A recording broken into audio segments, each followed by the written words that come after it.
Les vagues de chaleur deviennent de plus en plus fréquentes, longues et intenses, et les citadins y sont particulièrement exposés.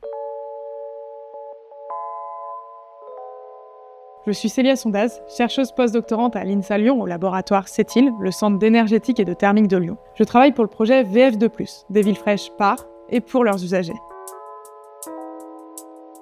Ma recherche vise à mieux comprendre les effets des fortes chaleurs en ville sur la santé des individus.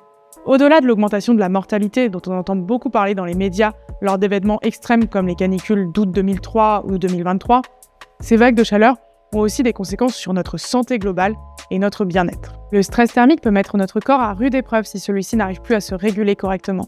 Les réactions à la chaleur sont multiples et peuvent être physiques, mentales, comportementales ou sociales.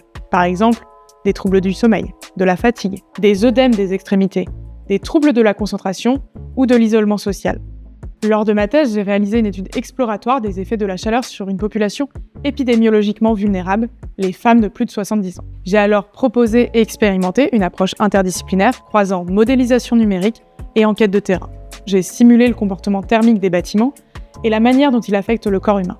J'ai travaillé à l'adaptation d'un modèle qui simule les échanges de chaleur entre le corps et l'environnement, mais aussi à l'intérieur même du corps, en prenant en compte les mécanismes qui permettent de réguler la chaleur. Pour la partie terrain, j'ai travaillé avec 7 femmes âgées durant les étés 2022 et 2023, avec l'objectif d'étudier notamment leur réaction à la chaleur, leur perception de leur propre vulnérabilité et de l'ambiance thermique. À l'issue de ma thèse, je me suis intéressée aux actions d'adaptation mises en œuvre par les personnes vivant en résidence autonomie. Ces actions peuvent être directement liées aux activités et aux comportements, par exemple limiter ses activités physiques, adapter sa tenue, voire plus, liées aux lieux fréquentés, par exemple éviter de sortir, se réfugier dans des espaces climatisés. Elles peuvent aussi être liées au logement, utiliser un ventilateur, fermer ses volets, ouvrir ses fenêtres la nuit. Ou plus surprenant, ces stratégies peuvent être d'ordre psychologique, comme lire un livre qui se passe en hiver. Aujourd'hui, j'élargis mes recherches à d'autres populations vulnérables dans le cadre du projet VF2+, qui étudie les stratégies d'adaptation aux fortes chaleurs en ville, avec pour objectif non pas seulement de réduire la température, mais bien d'améliorer la vie des citadins. Je voulais travailler sur un sujet qui a un impact réel et direct sur la vie des personnes.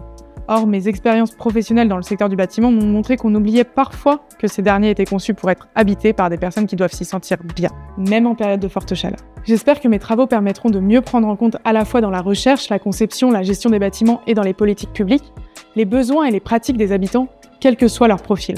Dans le projet VF2+, il y a un objectif opérationnel, fournir des outils et des pistes très concrètes aux décideurs et aux professionnels du bâtiment, par exemple des guides de bonnes pratiques, des catalogues de réhabilitation exemplaires, pour mieux adapter les villes face aux fortes chaleurs.